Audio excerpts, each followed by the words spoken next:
Yes. Danks talked about from the beginning this being a work in progress, and he seems to have hit stride when you Yeah, need him to. yeah. I mean, he started out not really feeling the changeup and kind of scuffling with control, and this is what you expect out of him. He's throwing strikes and getting ahead, and still had a great changeup and location. So, that's exactly what I need to see. Are you now comfortable naming him as your opening Yeah, starter? yeah. He's gonna open up for us, and just joking with him about how long it took, but he's that guy for us. He's the guy we want to lead off with, and count on, and he's willing to take that on. So that's I like when I look in his eyes what I see back. Followed by Jake and then Gavin. Yep. Why did you kind of stretch this out, made it the decision? No, it's just something I want to see. I want to make sure and see it, and in the last couple with him, I've seen what I needed to see, and I feel comfortable and confident with him making the opening day start. And what's your own assessment overall of the rotation 1 through 5? I like it. I like our guys.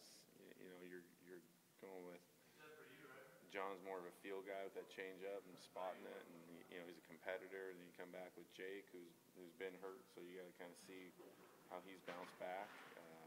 Gab looked great the other night, and then coming back with Chris, kind of a power arm coming out of the bullpen, and then Phil, who's pitched great too. So I'm happy with our guys. I like where we're at, and I like where they're going to end up, in the slots that they're in. Do you have a feel for your lineup at this point, or do you see where it could be changing throughout the season? It can be changing, but it's again we keep moving guys around. Just for me, it's the first year of kind of piecing together where guys might be comfortable, what you're able to push, and try and make them comfortable with certain spots. But again, you want it to be one of those that you feel comfortable with, and one that you want to put out there. So,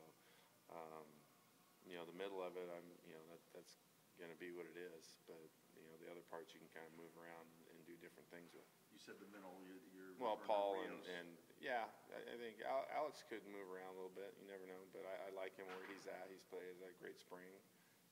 Paulie's going to be right there, and so's Adam. What about Morrell in the second spot? I kind of like that. He handles the bat well, and you can run with him, and I think that's something that's added spot, especially getting on in front of where Paul and Adam are. Right now, do you like Morrell ahead of AJ in the second spot? No, they're about even right now. I'd probably have AJ there in the next couple of days. Viciedo went to the opposite field, got a couple of hits. Is he just following the lead of Canerco, or? No, I mean, again, he's been frustrated, so that's part of him just calming down and reemphasizing just be patient with yourself too. I'm patient with him, but I understand how frustrated he is of trying to prove, coming in here with all the hype that he had, that he feels like he has to prove something, and most people do, but when it starts off that way, you still have to calm him down and realize he's a good hitter, and it's going to happen. Which game will you be at on Wednesday? What's Wednesday? Is it the split squad? I'm going to go to Colorado, Salt River. Are you the last 7 games? I don't like that place, but last 7 games, are you going to look at it more kind of? Yeah, I think you start getting guys kind of where they're at, and then stretch them out as far as at bats, and I think you could see it more like guys are going to play during the season. Hit a lot of hits today, but not too many runs. Ran into some outs. Yeah, I think Billingsley's kind of like that.